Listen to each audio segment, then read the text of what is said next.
Oi, gente, tudo bem? Meu nome é Bárbara, eu sou do quarto ano de Letras Português e Francês e eu fui orientanda da professora Cristiane Carneiro Capistrano em 2 projetos e eu vim contar um pouquinho sobre o último.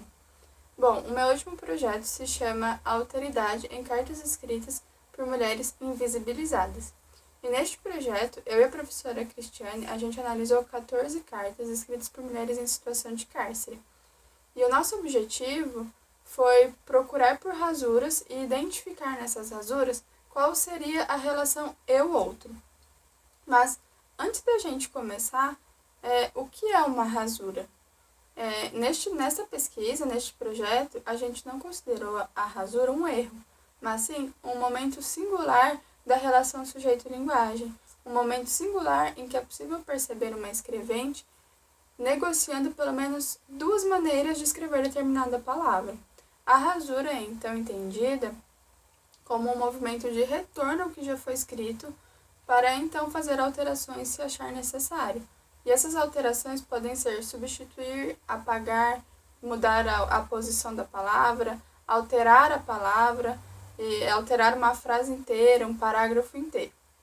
E um exemplo de rasura que a gente analisou em uma das cartas foi uma escrevente que registrou a palavra extinta primeiramente com S, mas ela faz esse movimento de retorno e ao retornar o que ela já havia escrito, vem um estalo na memória, uma lembrança de que, na verdade, extinta se escreve com um X.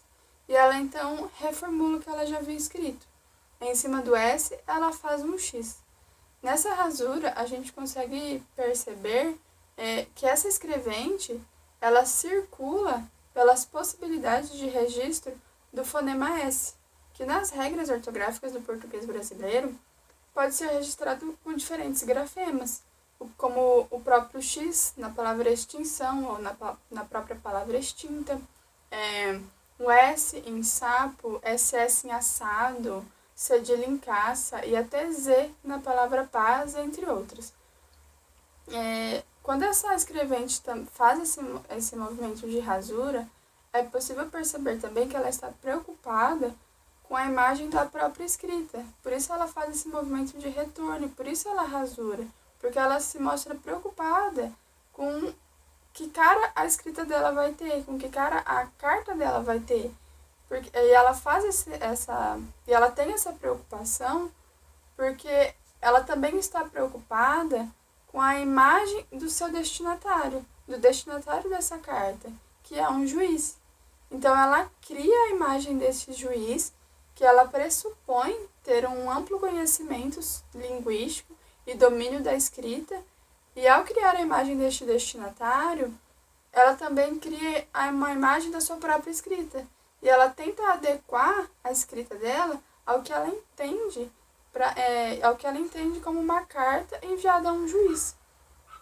E essa tentativa de adequarem a própria escrita ao que elas entendem como uma carta enviada a um juiz foi o que a gente pôde perceber na rasura dessas 14 cartas, dessas 14 mulheres em situação de cárcere.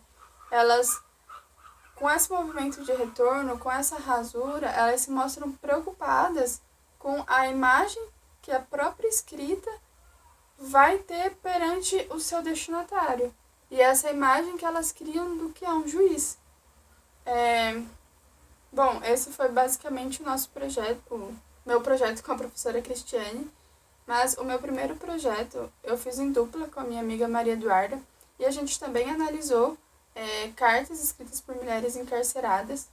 E este foi uma vontade nossa, porque quando a gente foi conversar com a professora Cristiane, a gente queria trabalhar com a escrita marginalizada, de pessoas marginalizadas, e a professora deu essa ideia de a gente trabalhar com cartas de pessoas em situação de cárcere.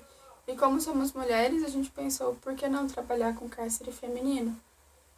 E o que levou a gente também a estudar encarceramento feminino é mais que apenas perceber que a desigualdade social é uma triste realidade, mas é dar vozes a essas mulheres que se encontram privadas de liberdade e que, por conta de um problema social, elas se tornam invisíveis perante a sociedade. E muitas vezes elas encontram na escrita dessas cartas uma maneira de serem ouvidas e de serem lembradas. A gente achou que esse ponto é muito importante de ter trabalhado a escrita feminina dentro do cárcere, porque o cárcere é um ambiente pouco olhado.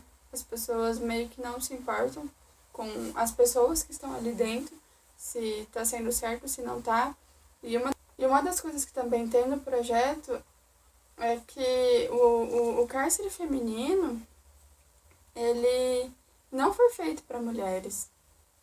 O cárcere feminino ele foi projetado por homens e para homens. Então é um ambiente totalmente hostil, pensando nas necessidades da mulher, do corpo feminino e etc. Então a gente olhar para dentro do cárcere é um movimento extremamente importante. Mostrar que isso deve ser alterado e que a gente deve pensar e repensar o cárcere, o sistema carcerário. Uma outra razão que a gente também acredita ser importante deste projeto é que a escrita feminina é pouco explorada, principalmente a produção escrita não literária e de mulheres sem projeção social, como é o caso das mulheres privadas de liberdade. Uma segunda razão que a gente também acredita ser importante desse projeto é que a produção escrita dessas mulheres em condição de invisibilidade pode vir a ser um local de pesquisa extremamente rico e importante para os estudos voltados para a linguagem e para a escrita em contextos sócio-históricos não escolares.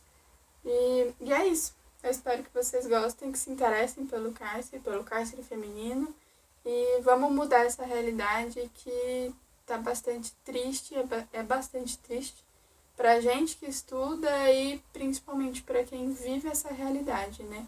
E é isso.